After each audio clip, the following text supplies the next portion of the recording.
This video is going to be a little different than the other videos. I want to talk about all these wicked people and what they do, and people that resist it and do not want to partake in the evil wickedness that has consumed where they live, with the nation they live in, or neighborhood, whatever. It is pervasive, all-permeating wickedness that is consuming the Western world. I'm not going to speak about the Eastern people, Eastern nations. My understanding of that is that nations like Russia are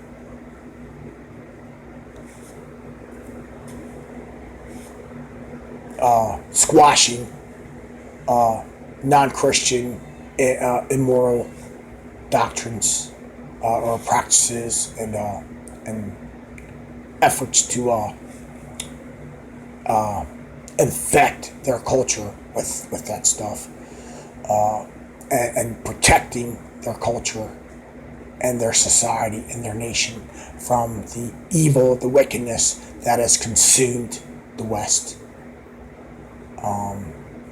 I'm going to verify that factually, because I don't want to further. I have in the past rushed headlong into things and jumped in with both feet without knowing all the facts, without doing any homework, just going on, the surface, what's put on the face, and listening to people's words, and not, researching things. Yeah, not anymore. I'm not doing that. I'm not doing that anymore. And people don't like that. Some people don't like that. Anyway, there's those that pray, myself included, those that pray against the wickedness. People pray for. There's like a lot of Christians, especially Pentecostals, a lot of gung ho charismatic Christians think they can basically practice magic, the same sort of thing that the occult witches and all this, the devil worshippers, all those magical anti-God Christ, all that is satanic. You can't do the same thing that they do and give it a Christian veneer. You just can't do that. God says not to do that. God says do not bring the practices of the pagan into your Christian worship, into your Christian faith. Do not do the things that they do. You can't take foreign practices that are foreign to Christianity and adapt them and do the same thing and give it a Christian veneer. And a lot of Christians think they can just pray these things and set up barriers and pray attacks and do all this stuff. That's magical thinking. That you're basically practicing witchcraft and giving it a Christian veneer. Yes, you can pray for God's protection. You can pray for God to surround you with protection. Protect you around you. And there's things in the Bible that says about God putting a hedge of protection around somebody. And I have fell prey to thinking along these lines. A lot of people think, well, you can pray for some kind of magical circle to be around you, only it's from God. Yeah. Pagans, witches, Satanists, they're all satanic. And lodges of whatever sort, these secret societies, these Gnostic or hidden knowledge societies, they're one common theme practiced among all of them, at least in modern times. I don't know about the paleo pagans. I doubt they did this, but is to summon entities, demonic entities that they have given assignations to for different things, and they they supposedly magically create a barrier around themselves. It's called casting a circle.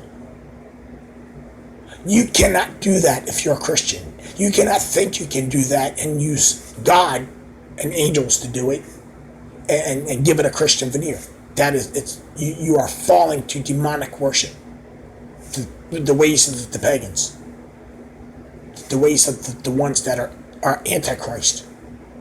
The hedge of protection, that's just vernacular.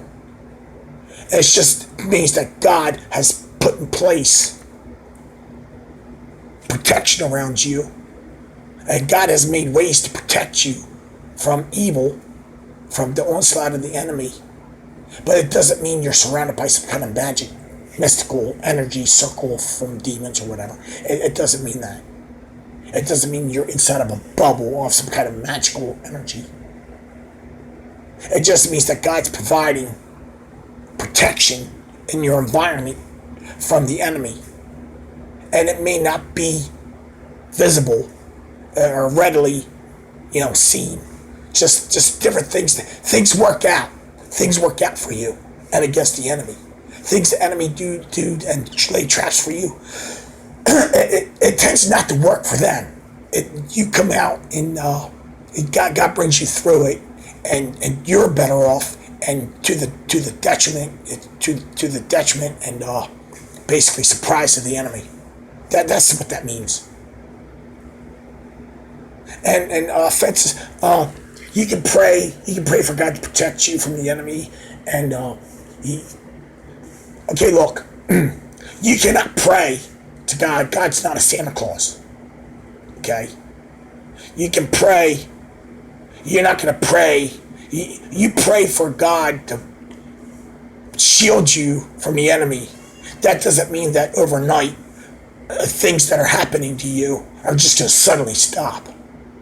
And what it means is the desired aim of the enemy through these things are going to be rendered ineffectual.